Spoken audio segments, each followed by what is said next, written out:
Salut à tous et bienvenue dans cette nouvelle vidéo où on va se poser la fameuse question qui revient assez souvent, qui est est-ce qu'on peut réellement vivre de ces dividendes?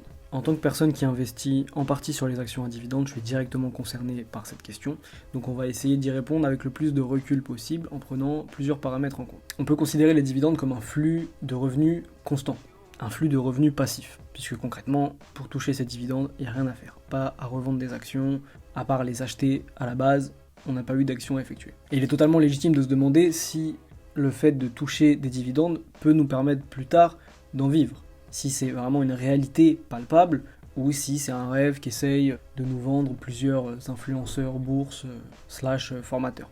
Tout d'abord, commençons par le commencement. Pour ceux qui s'y connaissent déjà, avancez un peu dans cette vidéo, on va revenir à la base en expliquant c'est quoi un dividende. En termes simples, un dividende, c'est une partie des bénéfices d'une entreprise qui est distribuée aux actionnaires. Si vous possédez des actions d'une entreprise qui verse des dividendes, vous recevrez régulièrement une petite somme d'argent ou une plus grosse en fonction du capital investi, directement lié à votre investissement. Les dividendes peuvent venir sous différentes formes et sous différentes fréquences. Certains vont être versés mensuellement, d'autres trimestriellement et d'autres même annuellement. Mais la question la plus importante, c'est comment ces petits paiements réguliers complètement passifs peuvent-ils s'accumuler assez pour pouvoir complètement remplacer un salaire ou une retraite dans votre vie. Pour comprendre ça, je vais revenir un peu sur quelques mythes vis-à-vis des dividendes. Certains pensent que les dividendes sont un moyen facile de gagner de l'argent, et ce n'est pas le cas, puisque les dividendes ne vous font pas directement gagner de l'argent. En fait, les dividendes sont même comptablement dits neutres. C'est-à-dire que toucher un dividende ne vous enrichit pas plus que retirer de l'argent à la banque, par exemple. Il faut savoir que lorsqu'une action verse un dividende, la valorisation de l'action baisse du montant du dividende qu'elle a versé. Alors je vous rassure, c'est pas tout à fait un problème, puisque dans la plupart des cas, l'action, elle reprend du poil de la bête dans les quelques jours qui surviennent après le versement de ce dividende. Parce que vous vous en doutez, sinon une action, elle baisserait chaque fois qu'elle touche un dividende et elle ne remonterait jamais, ce serait compliqué. Donc non, la plupart des actions continuent à prendre en valeur après avoir versé leur dividende. Pourquoi ? Parce que les fondamentaux ne sont pas touchés. Une entreprise, une fois qu'elle a versé un dividende, elle n'est pas moins capable de faire de l'argent qu'elle l'était avant de l'avoir versé. Elle n'est pas moins fonctionnelle, elle n'est pas moins opérante dans son marché, donc elle continue à croître en valeur si vous avez choisi au préalable une bonne entreprise qui a de la croissance en plus d'un versement de dividende, évidemment. Mais comme vous devez déjà peut-être le savoir, vous ne pouvez pas investir sur une action la veille par exemple du versement du dividende, toucher le dividende et ensuite la revendre et hop, vous avez touché le gros lot, vous avez trouvé le cheat code sur comment investir à la bourse, vous allez vendre des formations à 4000 € et vous allez devenir... Ça se passe pas comme ça, évidemment. Vous pouvez pas acheter une action, la revendre et toucher le dividende et encaisser à la fois la plus-value et voilà, l'action sur le coup baisse du montant du dividende, donc vous gagnez pas littéralement de l'argent en fait. En fait, c'est une partie de votre capital qui est investi dans l'action qui vous est reversée. Donc c'est-à-dire qu'au lieu d'avoir à la revendre vous-même, ce qui pourrait être finalement légal pareil, hein, je pourrais revendre un pourcentage de mon action, je toucherai de l'argent, mais c'est mon argent qui a pris en valeur, je décide de prendre une petite plus-value, je me reverse 5 € sur mon compte. En parallèle, un dividende, c'est la même chose, sauf que c'est pas moi qui ai fait tout le processus pour revendre l'action. Il m'a été versé automatiquement. Mais il est vrai qu'une stratégie à dividende est préférable lorsque vous avez déjà un gros capital à investir. Alors attention, parce que moi par exemple, je n'avais pas du tout de gros capital à investir, j'en ai toujours pas. Et pourtant j'investis sur les actions à dividendes parce que j'ai une stratégie de revenus. C'est-à-dire que je ne souhaite pas, ou je souhaite, mais en partie, à la fois toucher des plus-values en investissant par exemple sur des ETF, mais aussi garder un côté palpable dans mes investissements. C'est-à-dire que je n'investis pas dans les dividendes pour les dividendes. Il y a un chevauchement de qualité qui se fait en investissant dans les actions à dividendes, puisque les actions à dividendes témoignent de la volonté d'une entreprise finalement à reverser une partie de leurs bénéfices aux actionnaires. Donc ils ont une politique interne axée vers l'actionnaire. Et en même temps, je parle des entreprises surtout aux États-Unis. Quand une entreprise commence à verser un dividende, ils le font en connaissance de cause. Aux États-Unis, les dividendes sont quelque chose de très très précieux. Une entreprise ne se permet pas de verser un dividende si elle sait qu'elle n'est pas capable de le tenir sur des dizaines d'années et de l'augmenter chaque année. Ça peut arriver, il y a des cas sûrement d'entreprises que j'ai pas en tête qui ont essayé et qui ont complètement foiré, mais en globalité aux États-Unis, il y a un vrai culte du dividende qui fait que c'est assez sacré là-bas. Quand une entreprise se met à le faire, elle le fait bien. Donc le dividende, il témoigne à la fois d'une certaine maturité de l'entreprise, mais en même temps d'une politique axée vers l'actionnaire. Maintenant, il est clair qu'en investissant investissant des petits montants chaque mois, vous n'allez pas remplacer votre salaire par des dividendes du jour au lendemain. Ça va prendre beaucoup de temps. Mais sur le long terme, c'est beaucoup plus motivant, je trouve, de toucher des dividendes, de rendre nos investissements palpables plutôt que d'investir juste sur un ETF, ce que je trouve personnellement ennuyant. J'aime aller analyser les entreprises, comprendre ce qu'elles font et y investir mon argent si j'estime que c'est ok. Si vous vous mettez en DCA sur un ETF, c'est-à-dire que vous investissez mensuellement par exemple la même somme tous les mois sur un ETF, vous n'avez rien d'autre à faire pour faire des pourcentages de plus-value chaque année si tout se passe bien. Donc pour les gens qui sont pas du tout intéressés par la bourse mais qui cherchent à avoir un certain rendement annuellement, c'est hyper intéressant. Mais pour ceux qui aiment quand même comprendre ce qu'ils font et avoir une stratégie quand il s'agit de placer de l'argent, c'est pas forcément la meilleure stratégie. Donc en investissant des petites sommes, les dividendes vont mettre énormément de temps à remplacer votre salaire. Généralement on dit qu'il faut avoir entre 200 000 et 300 000 euros d'investis dans des actions à gros dividendes par exemple pour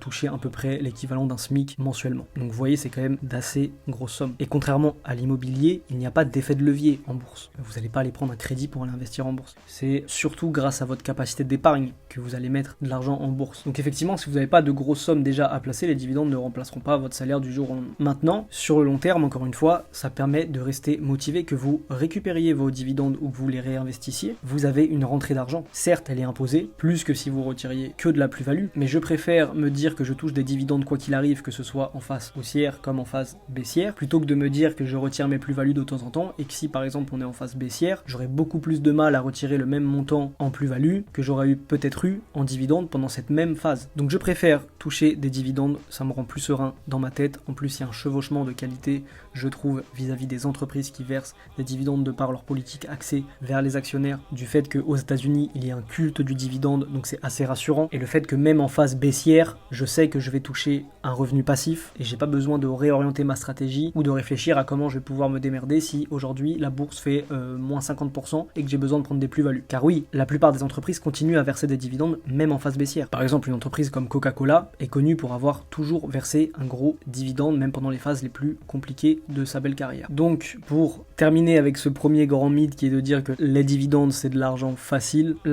n'existe pas, encore une fois. Les dividendes ne sont pas de l'argent facile puisque ce n'est même pas directement de l'argent que vous gagnez, c'est une partie de votre capital qui vous est rendu sous forme de liquidité. Et plus vous investissez des petites sommes et plus ce sera long et il vous faudra de la discipline, mais c'est pas inatteignable, loin de là. Car oui, il suffit pas d'investir bêtement son argent, faut aussi y investir quand même du temps et de l'énergie. Alors pas forcément énormément, mais au moins 15 à 30 minutes par mois pour faire le plus gros et la base d'une analyse d'une action par exemple. Après en 15 et 30 minutes on fait une analyse très très rapide, mais on peut faire une petite analyse quand même, histoire de savoir dans quoi on investit si ça nous intéresse un peu. Maintenant le deuxième truc que j'entends assez souvent, c'est de dire que les dividendes après impôt il reste plus rien. Alors c'est pas complètement faux, mais c'est pas complètement vrai non plus, puisqu'en fait les dividendes, comme j'en ai déjà parlé dans une autre vidéo, sont imposés soit selon votre tranche marginale d'imposition, en dessous de 30%, soit si vous choisissez la flat tax, et c'est ce que je vous conseille de faire si vous êtes imposé au-delà de 30%, la flat tax vous permettra de rester imposé à un taux fixe de 30% sur vos dividendes. Alors après, si vous avez une société, etc., il y a des façons d'optimiser en montant une holding, etc.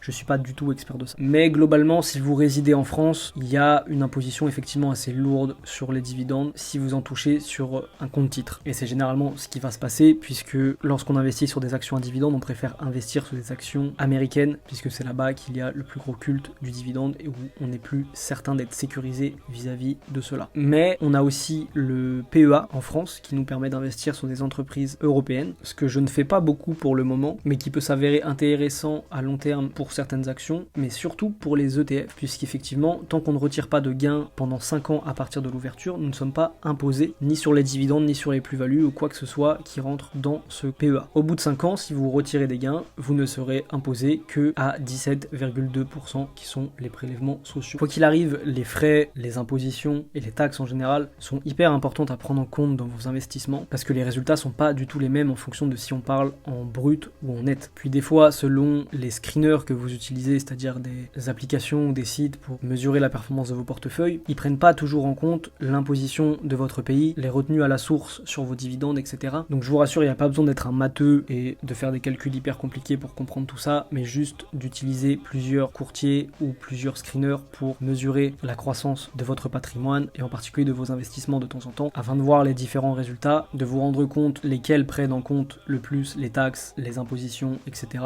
et de vous faire une réelle idée de ce que vous gagnez ou perdez de façon annuelle par exemple. Encore une fois, je suis obligé de vous faire ce petit disclaimer pour vous rappeler que je ne suis pas conseiller en investissement et que je fais ça uniquement dans le but de partager ce que je sais et en aucun cas de décider pour vous de vos investissements ou de où placer votre argent en général. Donc concrètement, oui, on peut vivre de ces dividendes. Même si bien sûr, idéalement, on investirait un gros capital au départ ou on le lisserait sur plusieurs années, on aurait tout de suite de quoi remplacer notre salaire ou notre retraite par des dividendes. En investissant de plus petites sommes, c'est plus long, c'est plus chiant, mais c'est pas inatteignable. N'importe quelle personne qui peut au moins investir 300, 400, 500 euros par mois et les investir en bourse peut atteindre la liberté financière. Mais il va falloir beaucoup de temps, de discipline, de patience et d'envie. Si vous êtes jeune, dites-vous que vous aurez de quoi atteindre la liberté financière probablement bien avant la retraite, grâce aux intérêts composés, etc. Et même si vous êtes un peu plus vieux, vous pouvez penser à ce que vous pouvez léguer aussi pour vos enfants, petits-enfants, qui hériteront de tout ça. C'est aussi hyper important de penser à ça. Bon, on arrive au bout de cette vidéo. Merci d'être resté jusqu'ici. N'oubliez pas de la liker si vous avez appris quelques trucs. Je vous remercie d'avance pour vos commentaires et vos likes, pour ceux qui le feront. N'oubliez pas d'aller voir dans la description si vous voulez aller plus loin. J'ai peut-être mis 2-3 liens utiles. Merci encore à vous d'être resté jusqu'au bout. Je vous dis à bientôt dans une prochaine vidéo. Ciao.